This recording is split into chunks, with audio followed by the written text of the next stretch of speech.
Okay, this video is about changing words into math symbols. And for me, it's a very logical process. I almost want to say that I follow the words left to right and I pay attention to what they say. There's a few little tricks, but they're not tricks really. They're actually just logic. And if you understand your words, I promise you'll actually be really keyed into what they mean and how they really are logical. So let's take a look. First of all, this first page, I I just copied this down because it had a resource of a lot of words. For addition, for example, I'm going to go ahead and use the highlighter, but it kind of covers it, so I don't really like it. But well, that didn't work. Let's try that again. Okay. For addition, um, you can say a lot of things. You can say increased by more than I'm going to talk about. Combined, two things combined together, total of means they're putting them together. Sum is a word that you should know from, it's a math word, plus added to, okay? And comparatives are greater than, I'm gonna wait on that one because that can be a little tricky when we start getting into inequalities, but typically greater than could mean addition. Okay, I wanted you to have these. I'm not going to read them all, but I want you to have them as a reference so that when you hit a word and you're not exactly sure, especially I want to think that sometimes kids forget the word sum, sometimes they forget the word difference, which means subtraction, product means multiplication, and quotient. Quotient is one that almost everybody forgets. Look at how I'm covering these up. That does not really help, but you'll have your own copy. I will actually send it out for you as a reference, so you could print it if you wanted to. All right. There's probably better ones on the web. You can check and see, but this one was simplified for me, so I liked it. All right, moving on. Here we go. All right, I want you to try to do these real quick on your own. I'm going to give you a little bit of time because I don't want to trump your thought process. So,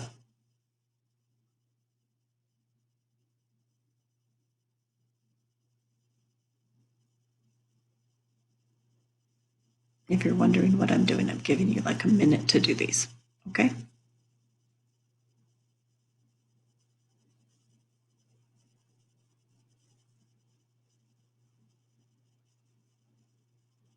In the future, I'll probably just say pause.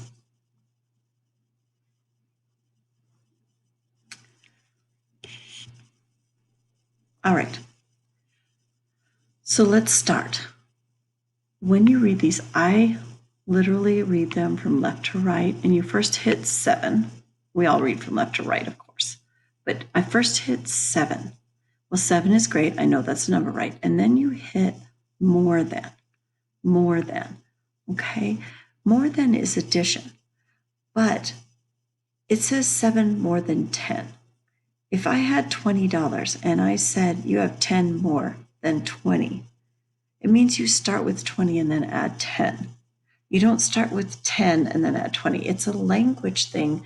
If Fred is 5 inches taller than Bob, okay, let's say this is Fred, and Fred is 5 inches taller than Bob. Here's Fred. Okay, we won't know how tall Fred is until we know how tall Bob is. So we have to think that Bob comes first. Okay, so this becomes 7 more than 10. So we start with 10 and we add 7. Okay, 8 less than 13. Again, same thing with the 8. Okay, which means we are taking away 8 from 13. This does not mean 8 minus 13. We're saying we start with 13 and we're going to take away 8. Okay, 15 less than x. Okay, that would be, and actually, you want to know what's funny? I actually write it like that. I go 15 less than x. I write it backward personally. Okay, because sometimes, especially when you get into harder problems, they give you more complex things and your more than and less than's become bigger. So 4 more than 2y. Okay, 4 more than 2y. It means that we are going to start with 2y and add 4. But if we're translating it, 4 more than 2y. Okay, I gave you some harder problems because you're in Algebra 2 and you might encounter some harder problems where we have to put parentheses around quantities. So let's start here. It says 3 less than. So right away, I'm going to write 3 less than. Okay, the minus sign goes on the left-hand side. What is 3 less than? Well, 3 is less than the sum of. And when you get words like sum, product, difference, and quotient, you also get the word and. And it's really nice because this tells you the order. This one is first, that one is second. So less than the sum, that means we have to put these two things together. You can't do that without parentheses, x and 5. And that is how you write that one. Let's try a little more complex one. It says the sum, and look for the word and. Here's the word and. Okay, this is going to be whatever comes after the word of and before the word and. In between here, it's telling you the first part of this. Okay, and what comes after and is this piece. Okay, so we're going to say the sum of, on this side, 1/2 of p, and, that's your and, okay, 3 times q. And that's the answer. Okay, in this one, x more than twice the difference of p and 8 times q multiplied, I'm going to go ahead and put a comma there, multiplied by the quotient of q and 60. This sounds horrific. All you need to do is take your time and start to translate it. It says x more than. Stop right there. X more than. This is a math word twice. Okay, the difference. If we are going to be multiplying a difference, difference means we're going to be putting two things together. See, difference and. This is going to be the p. It's going to be p minus 8. This gives you the order. Difference is subtraction. But here's the trick. It's twice the difference. We need to figure out that quantity first before we multiply it by 2. P and 8. Okay, p minus 8 because it's subtraction. Okay. Oh, wow. I actually forgot to keep reading before the parentheses. My fault. So now as I keep reading, and this will happen to you when you're working on a problem, I stopped reading, but I shouldn't have. I should have kept reading. It says P and 8 times Q. Okay.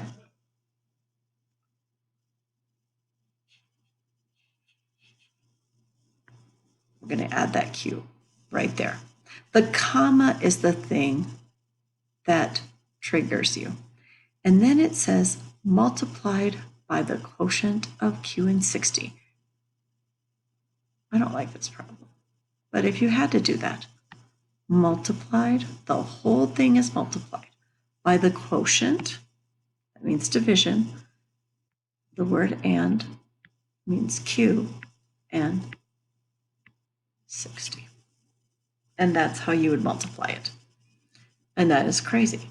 X more than twice the difference of P and 8 times Q multiplied, which means we could just put it there, okay, by the quotient. The quotient is division of Q and 60. That was a crazy problem. That was just there for, I don't think you'll ever get something that hard, but at least it was something to try to dissect and see. So here we go, much easier. This is from your homework. Okay, it says 7, here's the more than, and then the word product, look for the and, right there. It says 7 more than the product, we're going to be multiplying something, of 19 and Malik's age. Well, what the heck? What's Malik's age? Keep reading. It says use M to represent. Malik's age. Now, in reality, because multiplication comes before addition, we don't need parentheses, but it's just a good habit to build that when they say product, sum, difference, to put it in parentheses. Next, okay, take a look. 96, okay, we're going to write 96 is the product. Is equals. Oh, it's one of the best things to know. 96 is the product. So we're going to be multiplying. Look for the word, and there it is, word product. Okay, is critical. I love is when you're writing equations. Okay, 96 is the product of Greg's savings, whatever that is, and 8. Well, they're going to tell you. Normally you just put X. If you didn't know, you just put X, but they're saying use G. So there you go. Now, you could write 96 equals 8G, and you're just, a boss for doing that. But I wanted to make sure you knew, because multiplication is commutative.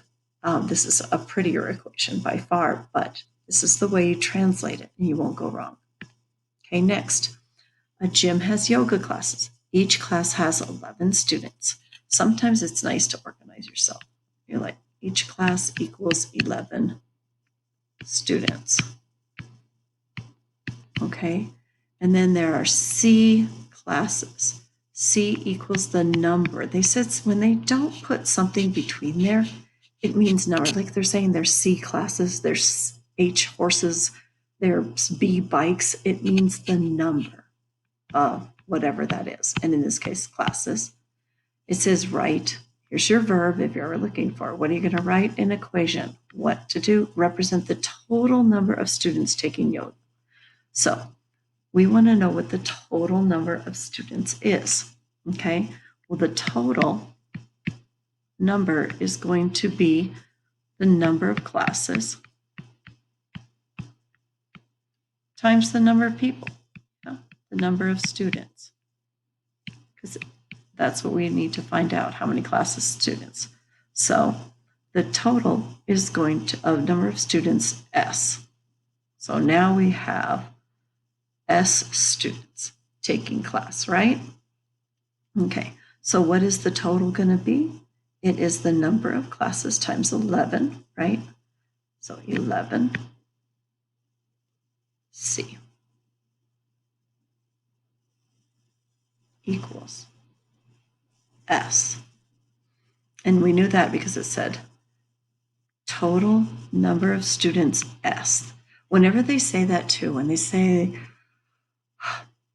the sum of the dogs D, whatever, the D represents whatever they said right before it. So the total number of students S is going to be on this side. Okay, that just means the total number of students is equal to 11 students per class. Okay, moving on. Translate this sentence into an equation. The sum, again, of 3 times a number, and, so whatever comes before the word and after, 9 equals, of course, is equal, it's 8. So the sum of 3 times a number, and it says use W, and 9, because that follows it, equals 8. It's literally just working from word to word. Joe has been saving $6 each week. Today he spent $90 of the savings, and now he has $48 left. For how many weeks has he been saving? Whenever I hit these word problems, well, first of all, I probably should pay attention to the fact that it's titled Writing an Equation in the Form of AX plus B equals C.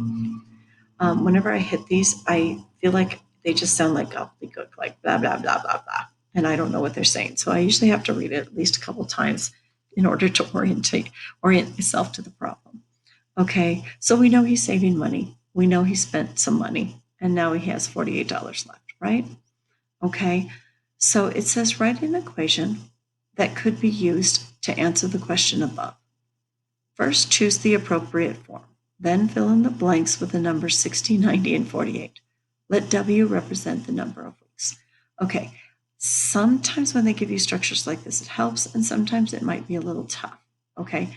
One, you can tell just taking a look, one of these things is not like the other. They're all the same except for that plus and that minus. Okay. So we're going to be taking a look at we're going to decide which way we want to do this. Okay. So if he earns $6 every week, $6 every week, okay, that meant that he saved all that money. What did he do with the money that he saved? And sometimes it's good to just talk yourself through it. Okay, I have money saved. And then he spent 90 and now he has 48. Okay. So the money that I guess maybe earned is a better word, but he saved it. So it's going to be 6W minus 90 equals 48. So you would fill it in here, in this equation here. And then it says solve the equation in part A to find the number of weeks, which is simply an equation. You would just do this. By the way, I'm going to show you something. I'm going to add 90 to both sides. That's 8. 9 plus 4 is 13. I don't care if you do this. That's what I wanted to show you. Divide both sides by 6. 6 goes into 13 twice. Goes into 18, 23. Okay. I don't care if you don't show me every little step. This is math in your head, and if you can do it, go for it. Okay? Moving on. Solving a decimal word problem, again, with ax plus b equals c. This is a linear format. Ravi rented a truck for one day. There was a base fee of $15.95. There was an additional charge of 84 cents for each mile driven. Ravi had to pay $161.27 when he returned the truck. For how many miles did he drive the truck? Okay, so what are we looking for? We're looking for miles. Okay, we're looking for the number of miles. Go back. Let's talk about this problem. Think it through. You can talk yourself through it. So basically, if you were going to go rent a truck like Ravi, okay, they're going to charge you a base fee. A base fee means that when you go in, just for renting it, they charge you some money. Okay, then they're going to add on. Okay, there was an additional charge of 84 cents for each mile. Okay, are they giving us a variable? I don't see the variable. Okay, I'm going to use M for miles. So I would be like, let M equal miles, number of miles, sorry. Never just put miles, that's bad. Miles is a thing, number is a math. Okay, quantity. Okay, 84 cents for each mile. So we're going to go 0.84 M. And he had to pay, the total that he had to pay was this. Okay. For how many miles did he drive the truck? So you actually have to figure out M. You have decimals here. With decimals, the easiest way to solve these kind of problems is to multiply by whatever factor of 10 to move that decimal over so you just have whole numbers. In this case, it's 100. Okay? Because if I multiply everything by 100, I'm going to switch. Okay, so let's say I multiply this by 100, and this by 100, and this by 100. Okay? I'm going to get 1595 plus 84M equals 16,127. Yeah? So we didn't change anything by multiplying by 100. All we did was change the way it looked. The answer will still end up being the same. So we are going to subtract 1595 from both sides. Okay. And then you would finish it. I don't think I need to finish it for you, but I can't help myself. I'm trying, but I can't. I don't know why I did that. I know how to subtract that. But if you don't, 5, 1, 5, just 14. Does that make sense? Yeah, that's about right. 14,500. And then you can use your calculator and divide this, and you will get the number of miles. When you put your answer, well, you guys are doing it on the computer, so you could just put the number in. Okay? was going to say, make sure you put your units. Okay. Alvin's age is 2 times Elga's age. So who's older, Alvin or Elga? Alvin, because he's 2 times Elga's age. Okay. By the way, I probably should go back to these. These are solving a word problem with 2 unknowns. Okay. So that means we're going to have 2 variables. What I usually do is pick the first letter of their name if that works. So Elga is E and Alvin is A. Okay? You would write a relationship. What you need to do is write a relationship between these two. So I'm doing it more advanced way of thinking in the sense that we don't know these two, and we can't actually use 2 letters because we don't have 2 equations yet. Okay, we will tackle those, and this problem will become easier with 2 unknowns. Okay, but you got to think about Alvin. What is Alvin? Alvin is twice Elga, so Alvin is 2e. So think about that. Alvin is 2e. We can only use one variable when we have one equation. So actually, I'm going to change colors because I'm tired of that blue. Okay, Alvin's age is 2. This is the sum of their ages, okay, of their ages. So that's the 2 things. Is equals 69. What is Elga's age?